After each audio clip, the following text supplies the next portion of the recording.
Энэ удаагийнхаа бичлэгээр 2012 онд нээлттэй хийсэн гэмт хэрэг төрлийн Contraband киног товчлон ярьж өгөхөөр сонголоо. DDS-ийн хэрэглэгч та Супер болон Happy багцаа идэвхжүүлээд энэхүү Contraband киног 802 суугаар үзэх боломжтой бөгөөд нэмэлтээр киноны суваг болон спортын бүхэл сувгаа цаг алдалгүй үзээрэй. Зогсоол руу ойртож байгаа тээврийн хөлөг онгоцыг гайлийнхан шалгах гэж байгаагаар кино эхэлдэг. Тэднийг анзаарсан Энди найзаагаа сэрээгээд юмнуудаа авахыг шаардна. Энди өөрөө хар тамхитай цүнхээ авч гайлийнхан хөлөг онгоц руу гарч ирэхээс өмнө далай руу чулуудаж амжснаар баригдсангүй. Энэ хооронд Нью Орлеансд Крис өөрийн найз Дэнигийнхээ хуриманд орж байлаа. Хуриманд Крисийн эхнэр Кейт болон түүний хамгийн сайн найз Себастьян нар иржээ. Тэдний хоорондын маазарсан ярианаас Крис өмнө нь Нью Орлеансын хамгийн шилдэг хууль бус хил давуулагч байсан гэдэг нь тодорхой болно. Ингээд Крисийг Тэкэн дээр юм ууж байтал Чиүрч нэртэй хүн ирээд Крисийг хийдэг байсан ажлаа болоод сүүлийн үед хэрхэн амьдарч байгааг нь асуудаг. Крис Алжирт өөрийн гэсэн хамгаалалтын тохиолдол тавьдаг бизнестэй болж эхнэр хоёр хүүтэйгээ амар тайван амьдралыг сонгосон гэдгээ хэлнэ. Крисийн аав нь түүний адилаар хууль бус хил давуулт хийж байгаад баригдаж одоо шоронд сууж байгаа ажээ. Улмаар Чиүрч Крисийг хуучин ажлаа буцааж хийхэр болох юм бол өөрт нь хэлээрэй гэж хэллээ. Үйл явдал Энди найзынхаа хамтаар ажил даалгасан хүмүүстэй хар тамхиг нь аргагүй эрхэнд хайсан гэдгээ хэлэхээр явж байгаагаар үргэлжлэнэ. Тэднийг зогсоход удалгүй хажууд нь машин ирж зогсох ба тэдэнд ажил даалгасан хар тамхины наймаачин Тим Брикс бууж ирээд Эндитэй уулздаг. Тэрээр Эндигээс болсон явдлын талаар сонсоод буцаж машиндаа суухад Энди ингээд л бүх зүйл асуудалгүй болчихлоо гэж бодно. Гэтэл Тим Брикс тэдний машиныг машинаараа мөргөж онхолдуулдаг. Хуримн дээр Кейтэд дуудлага ирж түүний дүү Энди асуудалд орсныг мэдээд тэд шуудхан л эмнэлэг рүү хөдөллөө. Тэднийг очиход Энди орон дээр хэтчихсэн найз нь мэс засалд орж байв. Улмаар Крис юу болсныг асуухад Энди Тим Бриксийн 10 гаруй паунд хар тамхиг хайчихсан гэдгээ хэлж эгчээсээ уучлалт гуйдаг. Дараа нь Крис найз Себастьяндаа Тим Бриксийн талаар олж мэд хэмээн даалгана. Буцах замдаа Крис эхнэртэй хадам дүүгийнхээ асуудлыг шийдэх болно гэж амлаад асрагчийнх руугаа очиж хөвгүүдээ авлаа. Маргааш нь Крис хамгаалалтын тохиолдол суйрлуулдаг ажлаа хийж байтал Себастьянаас дуудлага ирж Том Бриксийн талаар мэдээлэл өгнө. Тим Брикс 2 сарын өмнө шоронгоос суллагдсан бөгөөд Old Point Pub-д очдог гэдгийг хэллээ. Ажлаа дуусгасан Крис Тим Бриксийн очдог паб руу очино. Түүнийг дотогшоо ороход Тим Брикс Крисийг хэн гэдгийг нь таньдаг. Учир нь Крис болон Бриксийн ахын дүүс өмнө нь хэд хэдэн ажил дээр хамтран ажилладаг байж. Крис алдсан мөнгийг нь эргүүлж төлөх болохоор Эндиг 50 орхи гэхэд Тим Брикс хайсан хар тамхи нь $700,000 бараа байсан гэдгийг хэлнэ. Крис түүнийг эр хүн шиг байгаа ч гэхэд Тим Брикс Крисийн байсан шиг үе өнгөрсөн. Хүссэн үедээ мөнгө олоод өгчдөг үе байха болсон гэж хэлснээр Крис явдаг. Крис Энди дээр очиход тэрээр юмаа баглаад нэг тишээ зүгтаах гэж байгаа ба урд шин найз нь эмнэлэгт өгч мөн өөрлөө нь хүмүүс залгаж тамлаж ална гэж сүрдүүлээд байгааг хэлв. Гэтэл Крис өөрийг нь ажлаас гарахад Эндиг хийхгүй гэж амласан. Бусад хүмүүс гай болоогүй байхад түүнийг өөрт нь болон эгчдүү нартаа гай боллоо хэмээн үглэнэ. Дараа нь Крис гарбуугаа авч Тим Бриксийн гэрлөө очлоо.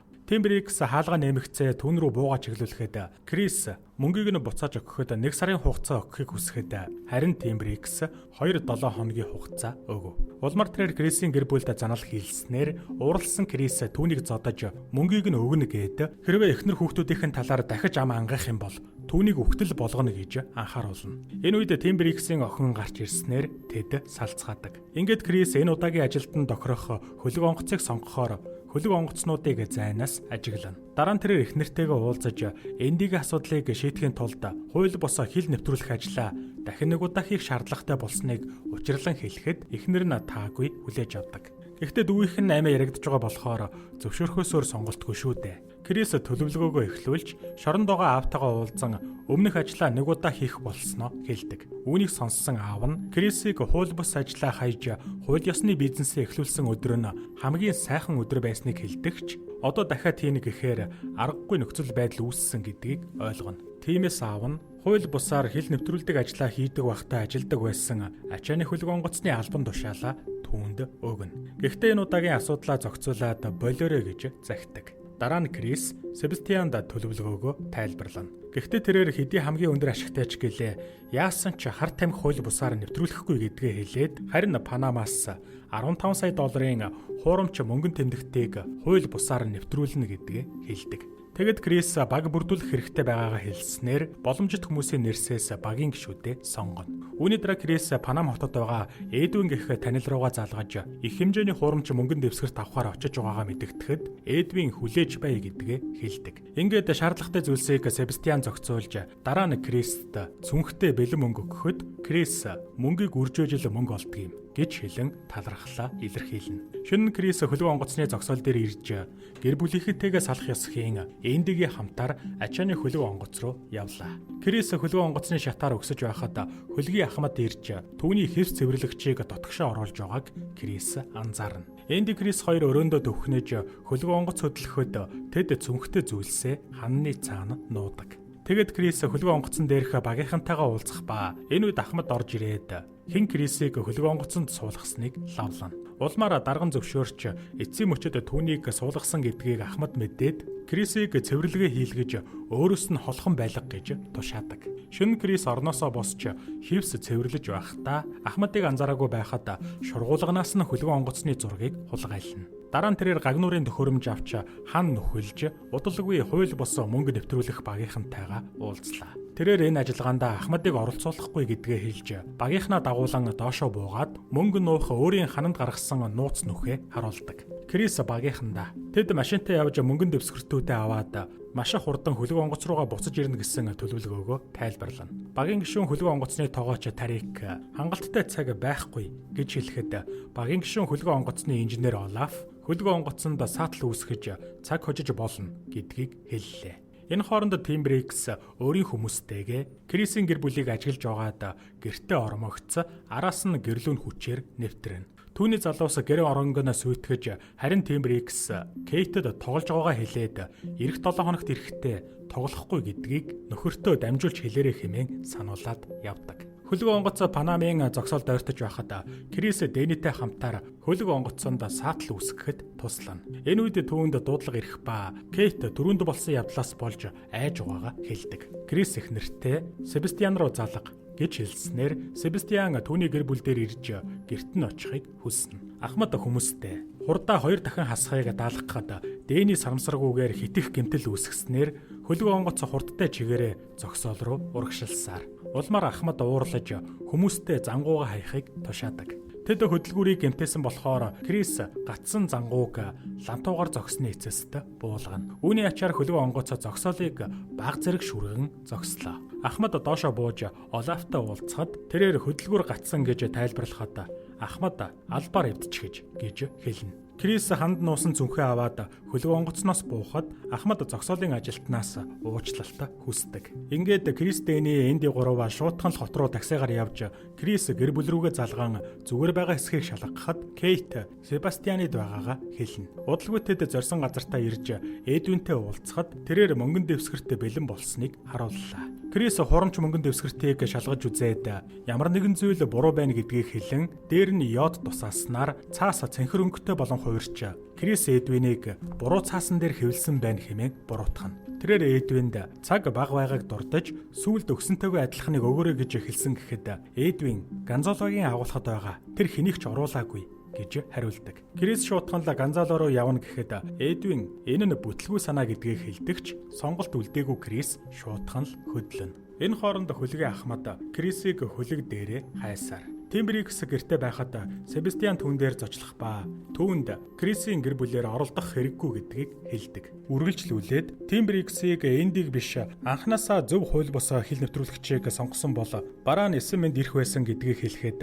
Тим Брикс Эндиг Крисийн хадамдуу гэдгийг мэдээгүй хэмээн уучлалтгүй. Эндээс Себастьян Тим Брикстэй хамтарч байсан 2 нүүртэн гэдэг нь тодорхой болно. Нөгөө 3 Гонзало руу явж байхад Дэни галзуу Гонзалотой уулзахаас айж байгаагаа илэрхийлэхэд Крис зохицуулна гэж тайлбарласаар. Эцэст нь тэд Гонзалогийн үйлдвэрт ирж Дэни Крис хоёр Эндиг мөнгөтэйгөө үлдээгээд машинаасаа буудаг. Тэднийг явсны дараа Энди Тим Бриксийн үлдээсэн дуут шууданг сонсон. Тэрээр эгчийнхэн хүүхэд хөл бөмбөг тоглож байгааг харж байгаагаа хэлээд Эндийг залгахгүй бол очоод дүүгийнхэн толгойд сум зооно гэж сүрдүүлсэн байлаа. Улмаар Энди Тимбрикс рүү залгахад тэрээр Эндийг өөрсдөд нь байгаа жинхэнэ бэлэн мөнгийг аваад Панам дахь өөрийнх нь хэлсэн хаяг руу очих гэж шаардана. Тэгээд эгч дүү нараа дахижил хармаар байвал ачааг заавал авчрах хэрэгтэй гэж Эндийг сүрдүүлснээр тэрээр цүнхээ нээж авчирсан жинхэнэ мөнгөө хардаг. Дотор Гонзало эртний танилд Крисийг нөхөрсгөр ухтан авснаар Крис Дэнийг машина аваад иргээд явуулна. Гонзало Крист хуйгалсан машин дээрэмтэх гэж байгаагаа хэлэн түүнийг хамтрах уу гэж асуудаг. Дэний машин дээрээ очиход Энди байсангүй. Дэний машинаа оруулж ирснээр хуурамч мөнгөн дэвсгэртийг ачиж байхад Гонзало Крисийг хамтдаа хуйгт машиныг дээрэмтэх юм бол мөнгөн дэвсгэртүүдийг үнгүй өгье гэж хэлэхэд Крис татгалзана. Энэ үед Дэний Крист Энди болон мөнгө алга гэж хэлснээр Гонзало болон түүний хүмүүс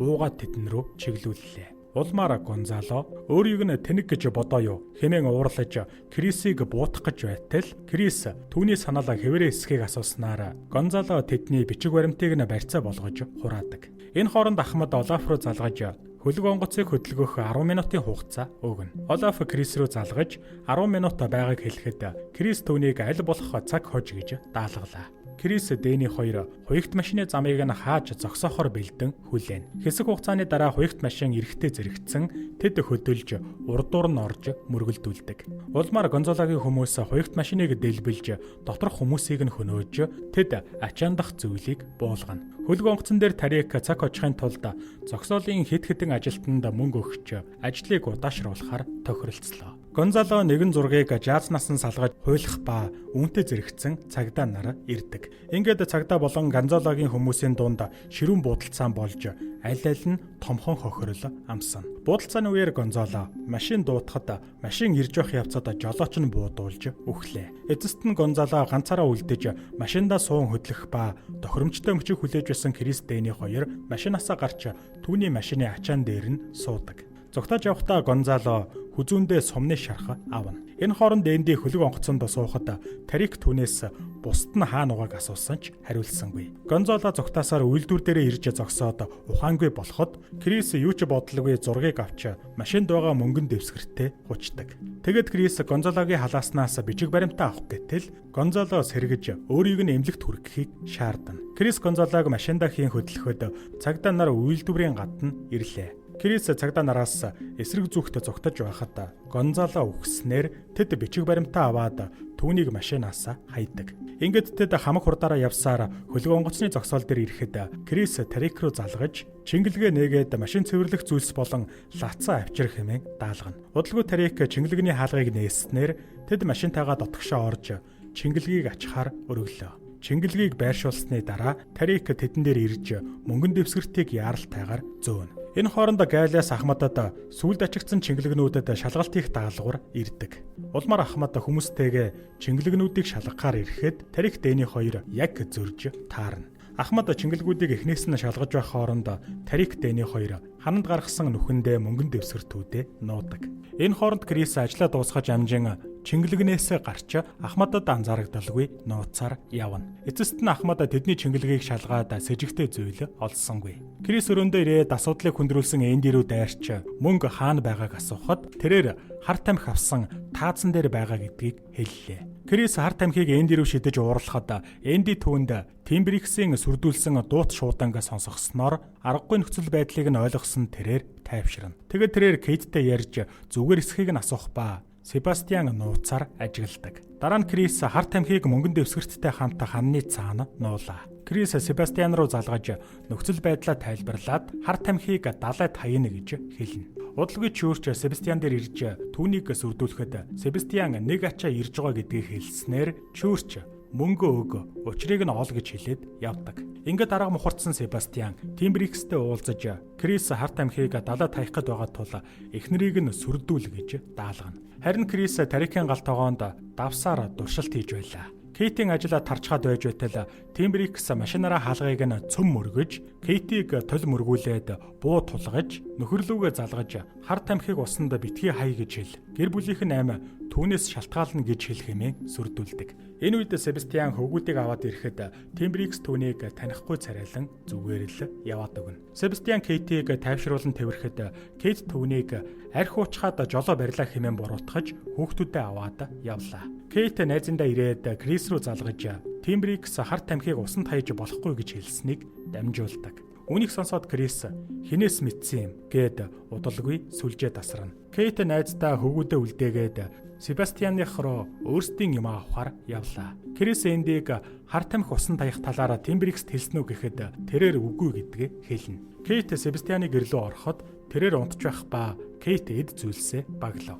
Тэгэд түүнийг явах гэтэл Себастьян сэрсэн байх ба Кейтийг тайвшруулах нэрийдлэр түүнд сэтэн хаяж үнсхийг оролдоход Кейт татгалзаж алгаддаг. Улмаар Кейт түүнээс зугтааж өөрийгөө ариун цэврийн өрөөнд дотроос нь түүжлээ. Дараа нь Кейт Крис рүү залгахад Себастьян хаалгыг хүчтэй мөргснөөр Кейт толгойнхоо арыг хүчтэй зохиж шалан дээр унана. Крис буцаагаад Кейт рүү залгаж дараа нь Себастьян руу залгаад Тембрикс тэр хоёрын талаар мэдснээ хэлж хэрвээ гэр бүлээр нь оролдох юм бол түүнийг ална гэдгээ мөн хар тамхиг яасан ч авч очихгүй гэдгээ хэлдэг. Ийхүү арга мухарцсан Себастьян хөлгийн Ахмад руу залгаж Крисийг хар тамхитай яваа гэдгийг нь мартаж хэрвээ түүний хар тамхиг нь хавиулахгүй авчирвал Ахмадад хувь өгнө гэснээр Ахмад зөвшөөрнө. Ахмад Крисийн өрөөнд очиж өрөөг бүхэлд нь нэгждэгч Крис юу ч зөөгүйгээд хэр халдаасангүй. Ууралсан Ахмад Крисийг эцэг шиг нь шоронгийн хатаас болгоно. Түүнийг нууж л бай. Гайлийнхан олчихно гэж хэлээд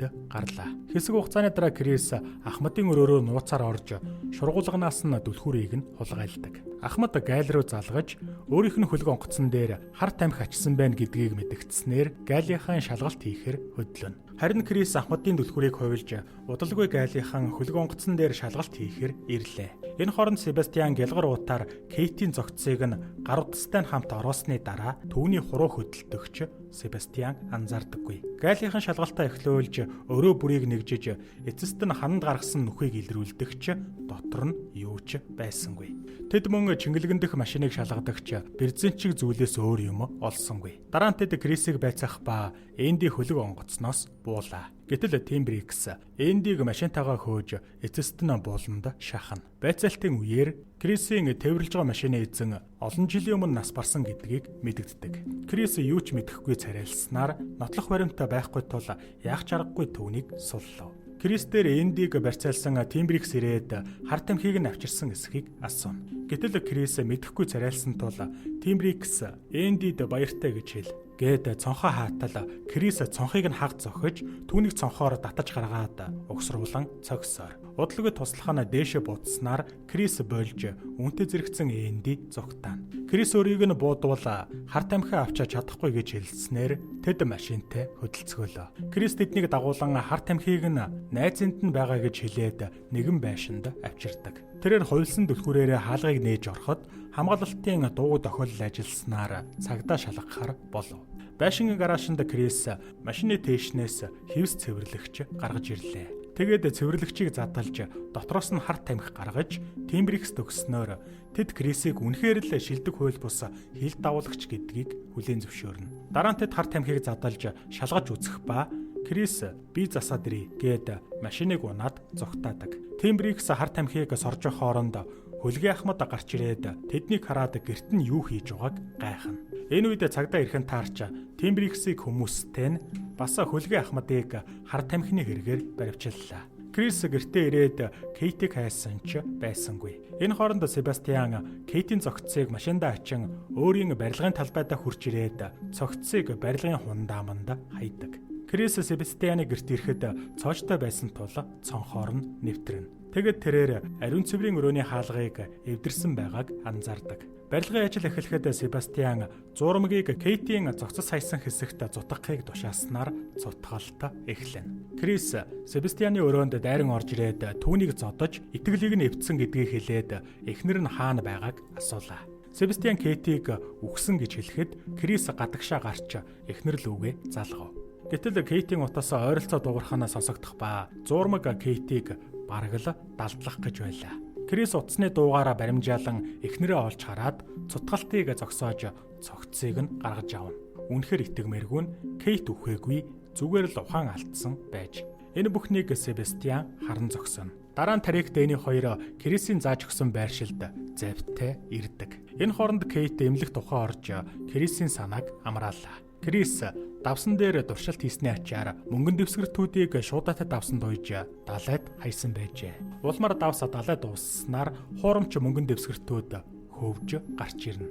Крис үнэхээр л шилтгэн юм байна. Себастьян шоронд Крисийн аав дээр очисон ч тэрээр түүнд нүүр өгсөнгүй. Удалгүй чингэлгэнд ачигдж ирсэн машины дуудлах худалдаа болоход Энди худалдаж авдаг. Тарик Энди хоёр мөнгөн дэвсгэртүүдийг зогсоол дээр авчрах ба хуурамч мөнгөн дэвсгэртээ чүүрчтэй $3 сая намайлцсан. Дараа нь чүүрч Крисээс мэдээгээр зөндөө гарсан Панамд алдагдсан алдартай зургийн талаар сонссон уу гэж асуухад Крис үгүй гэж хариулдаг. Тэгэд Крис тэр зураг ямар үнэтэй бэ гэж асуухад чүүрч $140 сая, хар зах дээр доод тал нь $20 сая гэж хариулав. Крис Дэни хоёр чүүрчинхээс гарч ирэхэд Энди машинтайгаа хүлээж байх ба дотор нь өнөөх алдартай зураг байсаар. Тэд баярлан хөөрч машиндаа суугаад $20 сая шүү дээ гэж хэлэн хөөрцгөөгөөд хөдлөнө. Хожим нь Крис Кейт хоёр далайн ирэг дээрх байшиндаа хүүхдүүдэд тоглохыг харан зогсох ба энэ нь тэдний амьдрал ямар төвшөнд хүрснийг илтгэснээр кино төгсдөг.